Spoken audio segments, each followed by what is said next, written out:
자, 반갑습니다. 우리가 이제 지난 시간에는 로마가 잘 돼가는 모습을 봤죠. 로마가 이제 공화정이 되었다가 점차 평민들의 권리가 성장해 나가는 모습들, 그다음에 이제 공화정이 약간 위기에 빠지면서 혼란했던 모습들, 뭐 그라쿠스 형제의 개혁, 그다음에 카이사르의 등장, 그다음에 옥타비아누스가 황제정을 만들어가는 모습들, 그런 모습들을 봤던 것 같아요. 그래서 로마가 잘 돼가는 모습을 5현재까지 이렇게 봤는데, 로마가 잘 돼가는 모습을 봤으면 이제 로마가 무너지는 모습도 봐야겠죠. 그래서 오늘은 로마가 무너지는 모습을 한번 보도록 하겠습니다. 지금 화면에 보이는 사진은 뭐 콜로세움이라고 하죠. 원형 경기장을 나타낸 사진입니다. 천천히 같이 로마의 두 번째 시간을 보시죠. 네, 역시 지도로 시작을 해보고요. 지금 화면에 보시는 빨간 박스 안에 그 중에서도 파란 박스, 그 지역의 이야기이다. 이렇게 보시면 되겠죠.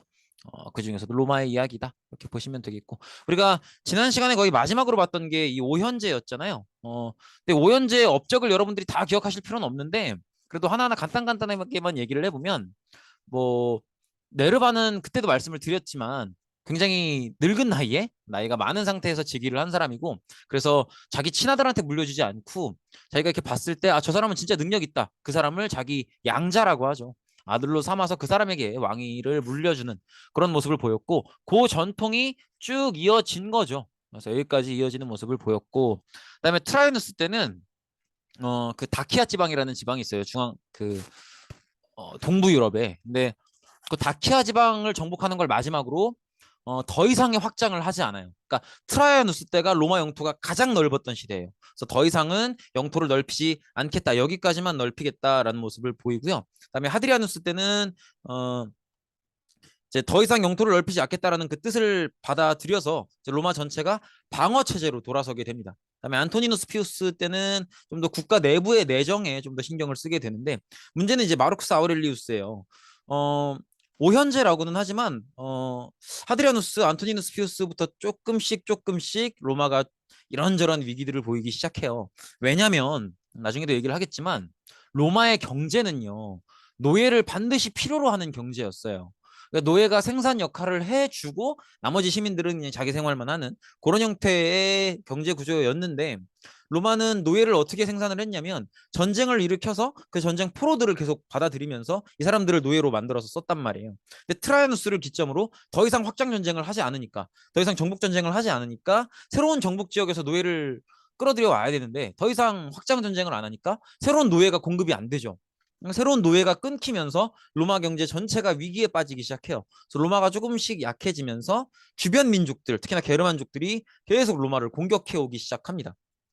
근데 이게 공격해 온다는 게 막 어마어마한 부대가 로마를 공격해 온다 이런 적도 없는 건 아니지만, 대부분은 이제 로마 안으로 슬금슬금 들어오는 거예요. 이렇게 슬금슬금 들어와서 어떤 사람은 로마의 병사가 될 수 있게 해달라 이렇게 요청하기도 하고, 로마에 살 수 있게 허락해달라 이렇게 요청하기도 하고, 그게 안 되면 이제 모여서 막 공격해 들어오기도 하고 이렇게 되는데, 마르쿠스 아우렐리우스 때 이제 게르만족 출신들을 로마 병사로 받아들이기 시작해요.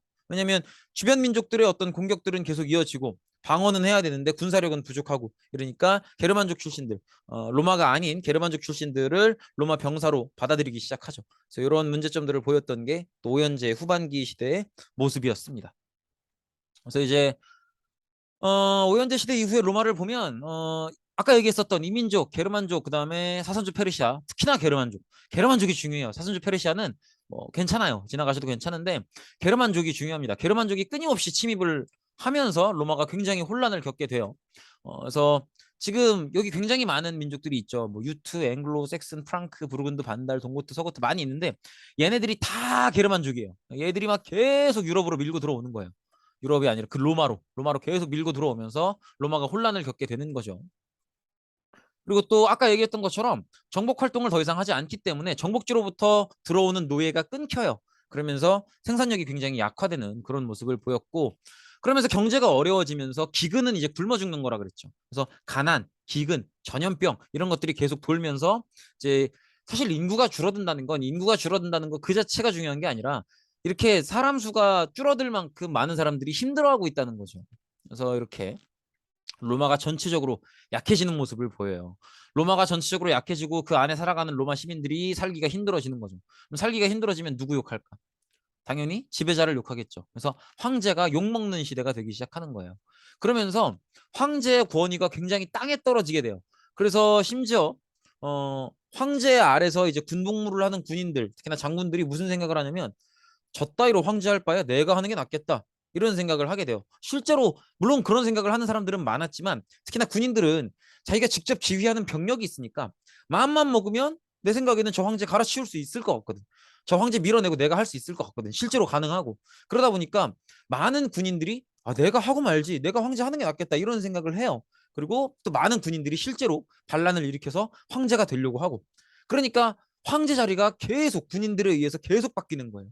그래서 보시면 어 요게 이제 군인 황제 시대예요. 그래서 이렇게 군인 황제 시대가 나타나는 건데 이렇게 보시면 어 막시미누스 트락스가 군인 황제 시대의 첫 번째 황제인데 235년에 즉위하죠. 그리고 마지막이 이제 누메리아누스인데 283년에 이제 끝을 맺죠.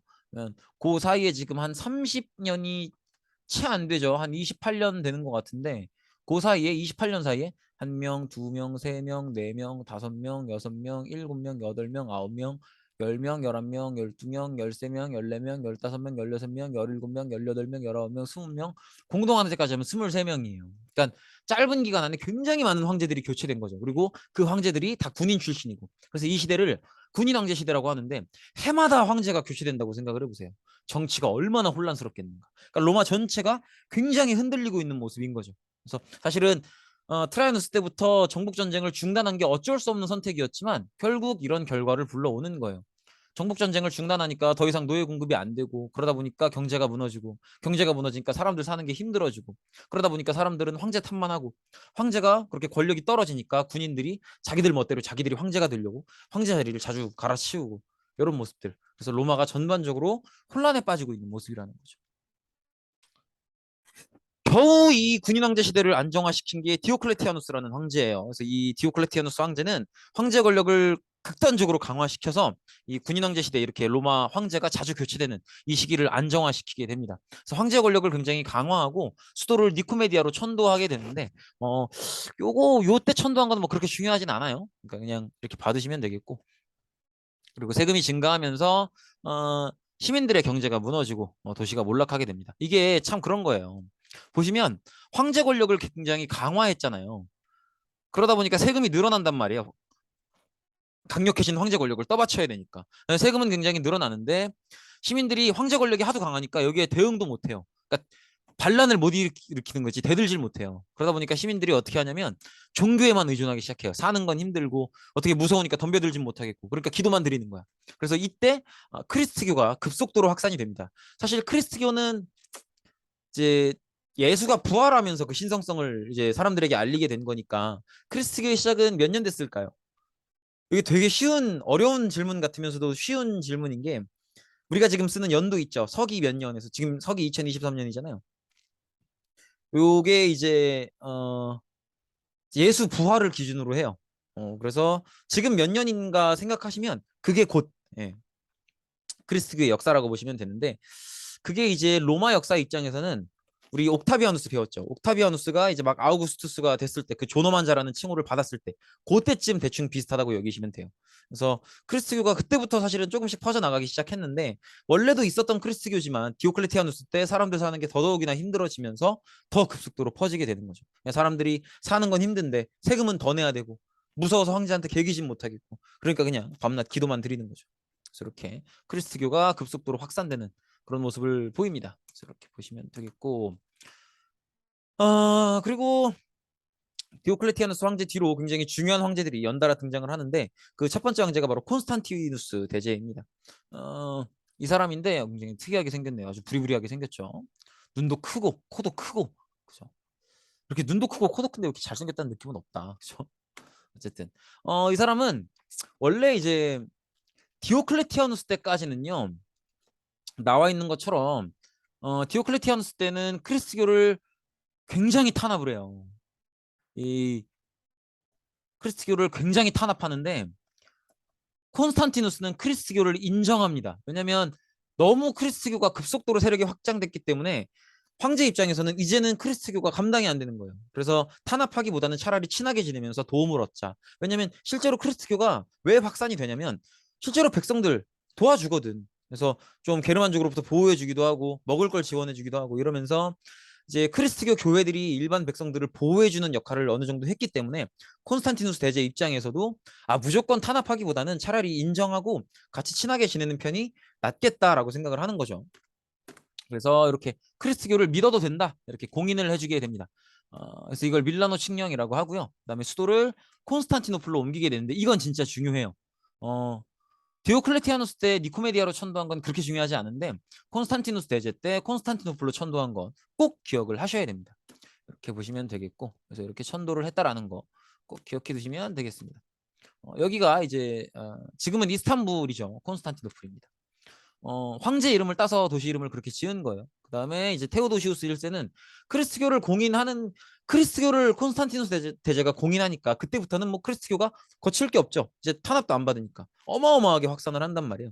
그러니까 이제 테오도시우스 황제가 아예 이제 크리스트교를 국교로 선포를 합니다. 이거는 공인이랑 좀 달라요. 크리스트교를 공인한다는 이제 콘스탄티누스 대제가 했던 거 그거는 믿어도 된다라고 허락을 해주는 거고요. 테오도시우스 1세가 있었던 크리스트교를 국교로 선포하는 건 이제 로마의 공식 종교는 크리스트교라는 거예요. 이게 되시겠죠? 그래서 이렇게 보시면 되겠고, 그래서 이렇게 기독교를 국교화했다 이렇게 보시면 되겠고, 그 다음에 제국을 동서로 나누는 모습을 보입니다. 이렇게 보시면 될 텐데 이런 식으로 제국을 동로마, 서로마 이게 왜 나누는 거냐면요. 이렇게 생각하시면 돼요. 이 게르마니아 얘들 있죠. 얘들이 계속 침략을 해온단 말이에요. 계속 침략을 해와요. 그러니까는 조금씩 감당이 힘들어지니까 일종의 꼬리 끊기지. 여기가 정 방어가 힘들어지면 여기라도 살자 이거예요. 그러니까 수도도 이리로 가는 거야. 여기 콘스탄티노플이잖아요. 그죠? 그래서 이렇게 보시면 되겠습니다. 그래서 이거 잘 구분하셔야 돼요.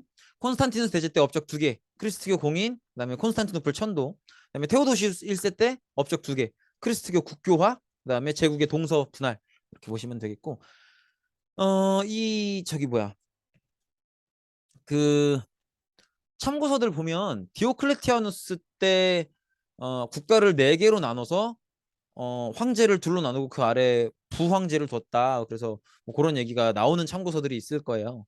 그래서 그거 봤던 친구들한테 질문들이 좀 들어와서 요거를 넣었는데 디오클레티아누스 때는 국가를 행정적으로 나눈 거예요. 우리나라가 뭐 전라도, 경상도 이렇게 나누듯이. 근데 디오클레티아누스는 그렇게 행정적으로 무슨 우리나라 팔도 나누듯이 나눈 건데 어, 이런 식으로 그래서 국가 전체를 4개의 구역으로 나눠서 통치를 했는데 테오도시우스는 달라요. 테오도시우스는 아예 남한 북한처럼 아예 국가를 둘로 쪼개버린 거예요. 그래서 이렇게 꼭 구분을 하셔야 됩니다. 근데 뭐 굳이 그냥 테오도시우스 때 제국을 동서로 분할했다. 이 정도로만 기억하시면 될 것 같아요. 이 정도 보시면 되겠고 결국에는 게르만족의 대이동을 감당하지 못하면서 게르만족이 끊임없이 침략해 들어오니까 이걸 감당해내지 못하고 로마 제국이 결국 무너지게 됩니다. 로마 제국이 무너지게 되고요. 그래서 아까 우리 제국을 동서로 나눴다고 했잖아요. 서로만은 무너지게 되고요. 그러니까 그 어떤 정 안 되면 서로만은 포기하고 동로마라도 살아남겠다. 그 계획이 먹혔던 거죠. 서로만은 무너지고 동로마는 이 이후에도 1000년 동안 로마 전통을 유지하게 됩니다. 그래서 동로마는 살아남았다는 거 정도 보시면 되겠죠. 그래서 지금 보시면 어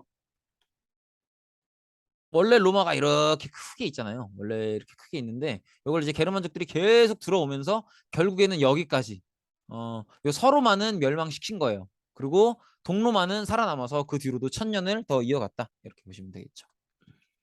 그다음에 이제 로마 문화를 천천히 살펴볼 텐데 뭐 별거 없습니다. 로마 문화의 가장 큰 특징은 사실은 로마 문화는 그리스 문화의 영향을 너무 많이 받았기 때문에 뭐 이렇게 딱히 막 개성 있고 본인들만의 정체성이 엄청 드러나고 그런 거는 없어요.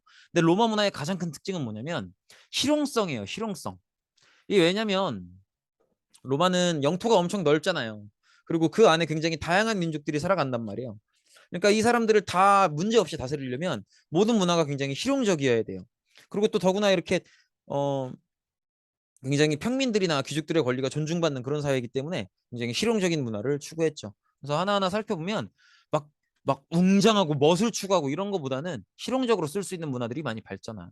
그래서 토목 건축 분야에 있어서도 실제로 사람들이 쓸 수 있는 그런 건축물들을 많이 만들었고요. 그다음에 역시 한 국가가 운영되기 위해서 실용성이라는 측면에서 가장 필요한 건 반드시 필요한 거 법률이죠. 법률. 그래서 법률도 발전하는 모습을 보인다라는 거죠.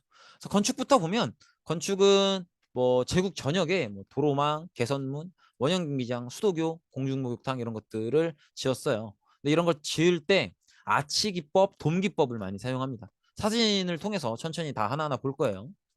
일단 이게 이제 도로망인데 도로 중에서도 이탈리아에서 가장 중요하다고 여겨지는 도로가 바로 아피아가도예요. 근데 뭐 아피아가도를 뭐 떠나서 지금 보시면 이 지도에 빨간 줄이 다 도로거든요. 되게 많이 건설돼 있죠. 그러니까 굉장히 어떻게 보면 혈관 같다라는 느낌도 들죠. 근데 실제로 도로는 국가의 혈관 역할을 하죠. 그래서 이렇게 굉장히 여러 군데 아주 잘 관리된 도로를 많이 만들어 놨습니다. 얼마나 잘 만들어 놨냐면 요거 보이세요? 요거 자동차예요. 그럼 이게 로마 시대 자동차는 아닐 거 아니야. 그러니까 이 도로들은요. 뭐 100% 다는 아니지만 지금도 써요. 그래서 이탈리아 정부에서는 이 로마의 이 길 유적지를 어, 잘 쓰는 게 가장 잘 보존하는 것이다. 뭐 이런 가치관을 갖고 지금까지도 잘 정비하면서 쓰고 있습니다. 그래서 이렇게 도로망도 발전된 모습을 보였고요. 그다음에 개선문은 어, 이제 뭐 그런 거예요. 사실은 전쟁에서 이긴 장군을 이제 축하하는 의미에서 들여보내는 문이 개선문인데 어, 여기서 좀 여러분들이 중요하게 보셔야 될 건 요거. 요게 아치예요. 요게 반원. 원을 반 잘라놔서 이제 윗부분을 떠받치게 하는 게 이게 아치인데 이게 왜 중요하냐면 이거 딱 보세요. 이거 다 콘크리트거든요. 아 참. 콘크리트를 만들 수 있게 된 것도 로마 건축의 중요한 의미입니다. 근데 어쨌든 이게 다 콘크리트인데 이거 엄청 무겁단 말이에요. 딱 봐도 무거워 보이죠. 근데 어떻게 견딜 수 있는 거겠어? 이 밑에 다리들이. 이게 아치니까 견딜 수 있는 거예요.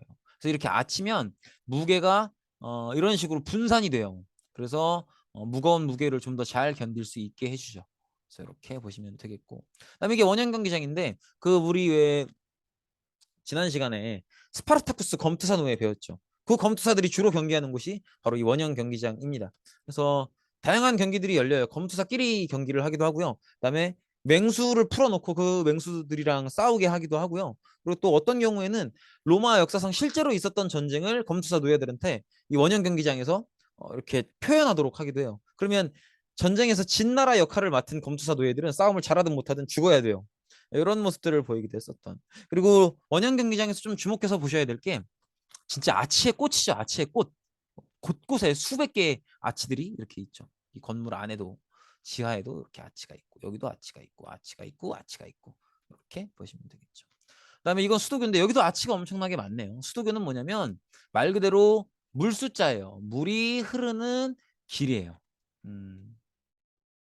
이렇게 보면 되는데 어, 수도교의 또 중요한 의미는 뭐냐면 이 보세요. 이게 사람이란 말이야. 이거 엄청나게 높죠.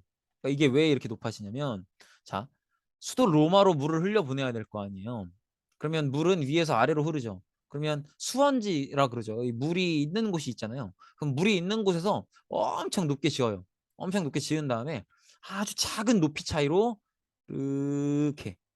이렇게 만들어서 로마까지 가도록 하는 거예요. 그럼 물이 어쨌든 아래로 흐르니까 이런 식으로 흐르겠죠. 그래서 이 수도교는 일정한 게 아니라 높이 차이가 조금씩 있어요. 물이 흐르라고. 그래서 이런 모습도 볼 수가 있고요. 그다음에 이렇게 공중 목욕탕. 로마인들한테 목욕탕은 딱 지금 우리나라 사우나 생각하면 딱 맞는 것 같아요. 사우나 가보시면 어때요? 막 목욕도 할 수 있지만 이것저것 되게 뭐 만화방도 있고 PC방도 있고 어떤 데는 당구장도 있더라. 그리고 막 먹을 것도 많죠. 막 계란에 뭐 식혜 그죠? 그럼 가고 막 친구들이랑 얘기도 하고 막 그러잖아요. 로마의 공중목욕탕도 비슷한 역할을 했다고 해요. 몸을 씻기도 하지만 사람들이랑 놀면서 이렇게 대화도 나누고 뭐 이렇게 좀 친구를 사귈 수 있는 뭐 그런 공간이었다고 합니다. 물이 굉장히 더럽죠. 그렇고요. 그다음에 아치 기법은 아까 우리가 봤지만 이렇게 원을 반으로 잘라놓은 형태 그런 형태를 건축물에 이용하는 게 아치 기법이에요. 그래서 이런 식으로 위에 뭔가 무거운 걸 떠받쳐야 되면 이런 식으로 그 무게를 하중을 분산할 수 있도록 이 원리로 만든 게 아치 기법이다. 이렇게 보시면 되겠고 뭐 아까 봤었던 수도교나 원형경기장 이런 데서 굉장히 주로 볼 수 있죠. 이렇게 보시면 되겠고 돔은 아치가 원을 반으로 자른 거라면 돔은 공을 반으로 자른 거라고 생각하시면 되겠죠. 대표적인 건축물이 판테온. 판테온은 뭐냐면 만신전이라고 해서 로마는 기본적으로 그리스 로마 신앙을 그대로 그리스 영향을 받아서 따라가거든요. 굉장히 다양한 신을 믿었어요. 그래서 그 모든 신들을 다 모셔놓은 그래서 만신이 모든 신이라는 뜻이에요. 그래서 어, 이 모든 신들을 다 모셔놓은 건물이 판테온 만신전입니다. 근데 이 건물에서 도움 형식을 쓰게 되는데 이게 지금 보시면 앞모습만 봐서는 그런가 싶은데 이 뒤를 보시면 동그란 게 보이시죠? 여기 이제 어떻게 되어 있냐면 이런 구조로 되어 있어요. 여기 지금 정면에서는 앞에 요 입구만 보는 거고 실제 안으로 들어가면 이렇게 공 형태로 입체로 되어 있다는 거죠. 실제로 보면 이런 식으로 되어 있어요. 근데 또 이 건물은 특이한 게 한가운데는 또 빵 뚫려 있다. 이게 이제 신전이라서 그래요. 하늘과 소통하라고. 그래서 딱 정오일 때 보면 햇빛이 가운데로 이렇게 싹 비치는 그런 모습을 볼 수 있죠. 멋있죠? 네, 이렇게 볼 수가 있습니다. 그다음에 역시 한 사회를 운영함에 있어서 효율성의 끝은 법률이죠, 법률. 그래서 최초의 성문법 뭔지 기억나세요? 12표법. 어, 이 12표법이 나온 뒤로 끊임없이 법률이 발전하는 모습을 보이는데 로마의 법률은 크게 세 단계로 발전을 해요. 처음에 로마가 도시국가였을 때 그 도시 안에 시민들을 위한 시민법. 그다음에 로마가 점점점 세력을 키워서 로마라는 제국 안에 여러 민족이 살게 됐을 때 그 모든 제국이 로마인이 아니라도 그 모든 제국민들이 다 함께 지켜야 되는 법. 만민법. 그다음에 가장 근본적인 법은 사실 이 수준부터는 법이기보다는 철학에 가깝죠. 그래서 꼭 로마가 아니라도 앞으로 영원히 지켜야 될 가장 기본적인 가치. 그걸 자연법이라고 해요. 모든 세계의 철학적 원리. 그래서 시민법, 만민법, 자연법 수준으로 발전을 하게 됩니다. 그래서 로마 도시의 로마 시민들을 위한 법, 로마 거대한 제국 내의 다양한 이민족들도 함께 지켜야 되는 모든 민족이 지켜야 되는 만민법, 그다음에 모든 법을 만들 수 있는 가장 논리적 근간이 되는 이 자연 세계의 철학적 원리, 자연법. 이렇게 3단계로 법률이 발전한다는 거 정도 받으시면 되겠고요. 그다음에 이제 크리스트교의 등장 얘기를 봐야 될 텐데 이 질문부터 해봅시다. 뭐 물론 이제 교회를 다니는 친구들도 있고 그 중에서도 뭐 모태신앙도 있고 아니면 중간에 본인 선택에 의해서 가는 친구들도 있고 하겠지만 역사학자들은 예수님을 실존 인물로 볼까요? 안 믿을까요? 그거 좀 궁금하지 않아요? 근데 역사학계에서는요. 이 사람이 신일지 아닐지는 모르겠지만 실존 인물로는 봐요. 그러니까 만약에 신이 아니더라도 당시에 굉장히 중대한 영향력을 끼쳤던 철학자이기는 할 거다라는 게 역사학계의 판단이에요. 그래서 일단 보시면 로마 제국 초기에는 그러니까 이제 옥타비아누스가 이제 아우구스투스 칭호받던 그 시기죠. 그때는 이제 예수가 나타나서 유대교의 어떤 형식적인 신앙, 선민사상 이런 것들을 비판해요. 그러니까 예수도 유대교 안에서 출발한 사람이에요. 그런데 유대교는 뭐냐면 일단 신앙이 좀 형식적인 면이 있었고 그거보담도 중요한 건 이거였어요. 선민사상. 그래서 유대교 애들은 우리 유대인, 우리 헤브라이인들만 구원받을 거라고 생각을 해요. 이게 유대교도 그렇고 크리스교도 그렇고 이 종교를 믿는 목적이 뭐냐면 성경 읽어보신 분들은 알겠지만 구약 성경 첫 페이지에 보면은 아담과 이브, 아담과 하와라고도 하는데 얘들 얘기가 나오죠. 그래서 아담과 이브가 에덴 동산에서 이렇게 같이 지내잖아요. 근데 잘 지내고 있다가 하나님이 얘기하죠. 절대 저 선악과만큼은 따먹지 말아라. 얘기하죠. 근데 그걸 결국에는 어, 하와가 따먹게 되죠. 그러면서 이제 그게 이제 원죄의 시작인 거예요. 원죄. 그래서 사람들이 살면서도 그렇잖아요. 사실 이런저런 죄를 짓고 살잖아요. 지각을 하기도 하고 친구한테 욕을 하기도 하고.